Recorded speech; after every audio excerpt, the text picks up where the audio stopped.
Hello বন্ধুরা, আজকে রান্না করছি ইলিশ মাছের মাথা দিয়ে লাউয়ের ঘন্ট। এই দেখো, ইলিশ মাছের মাথাগুলো ভেজে আমি রেখে দিয়েছি।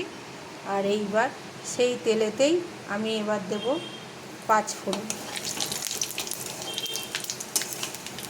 পাঁচফোড়নটা দিয়েছি। এবার এটার মধ্যে দেব কটা কাঁচা লঙ্কা, যেটা চিড়ে রেখেছিলাম। কাঁচা লঙ্কা দিলাম। এবার দেব কটা তেজপাতা। এবার এই দেখো, লাউটা কেটে রেখেছি, লাউটা দেব।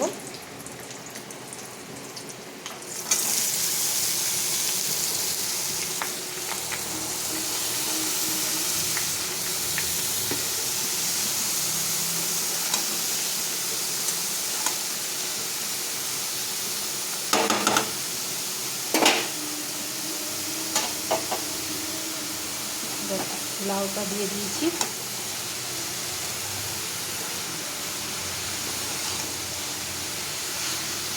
এবার লাউটা একটু নেড়ে চেড়ে এটার মধ্যে দেবো, এই দেখো, হলুদ, লঙ্কা গুঁড়ি আর জিরা গুঁড়ি আর একটু আদা বাটা, ব্যাস। আর নামাবার আগে একটু চিনি দিয়ে নামাবো। একটু চিনি দিলে খেতে টেস্ট হবে জিনিসটা।